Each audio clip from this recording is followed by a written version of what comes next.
sampai kepada hadis yang menerangkan tentang amalan yang harus kita lakukan setiap setelah sholat. Apa yang harus kita lakukan? Ada hadis yang diriwayatkan oleh Thauban, Rasul Shallallahu Alaihi Wasallam apabila selesai dari sholatnya, Rasulullah itu istighfar salatan, membaca istighfar 3 kali. Astaghfirullahaladzim, astaghfirullahaladzim, astaghfirullah. Kemudian berdoa meminta kepada Allah, Allahumma antas salam, minkas salam, tabarakta ya dzal jalali wal ikram.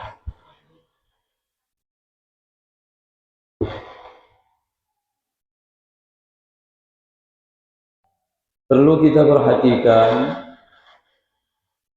apa yang dilakukan oleh Nabi adalah contoh, adalah panutan yang harus kita ikuti dan kita tiru, bahwa tidak ada yang sia-sia di saat seorang manusia mengikuti dan meniru Rasulullah Shallallahu Alaihi Wasallam, karena Rasulullah adalah uswah, Rasulullah adalah qudwah. Laqad kana lakum fi Rasulillahi uswatun hasanah.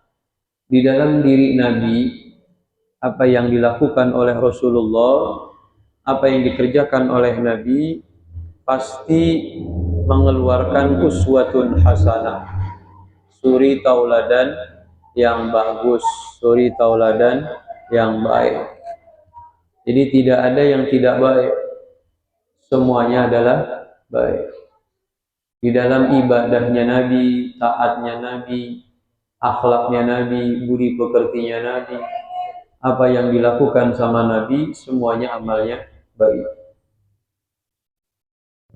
Pertemuan kali ini Rasulullah ngajarin, kalau selesai sholat jangan lantas jalan. Yang pertama diucapkan Nabi adalah istighfar 3 kali, minta ampun sama Allah. Kalau Nabi kita Muhammad, manusia yang tidak pernah melakukan maksiat dan dosa, beliau beristighfar 3 kali. Ada hadis riwayat yang lain, Rasulullah itu dalam sehari semalam istighfarnya 70 kali, sab'ina marratan, 70 kali istighfar kepada Allah sehari semalam. Kalau kita perhatikan istighfarnya Rasulullah itu beda jauh sama kita kalau lagi istighfar. Kita kalau lagi istighfar 1000 aja itu belum tentu diterima sama Allah. Di saat kita lalai, maksiat, berdosa, kita kan minta ampun sama Allah, beristighfar kita. Tapi belum tentu istighfarnya kita ini menutup dosa, menghapus dosa, membersihkan segala kesalahan. Karena ada satu ungkapan seorang perempuan yang taat sama Allah, yang ibadahnya Masya Allah, seorang perempuan yang dididik oleh orang tua ketaatan yang sempurna, namanya Rabi'atul Adawiyah. Ini perempuan pernah mengatakan dalam ungkapannya, istighfaruna nahtaju ilal istighfar.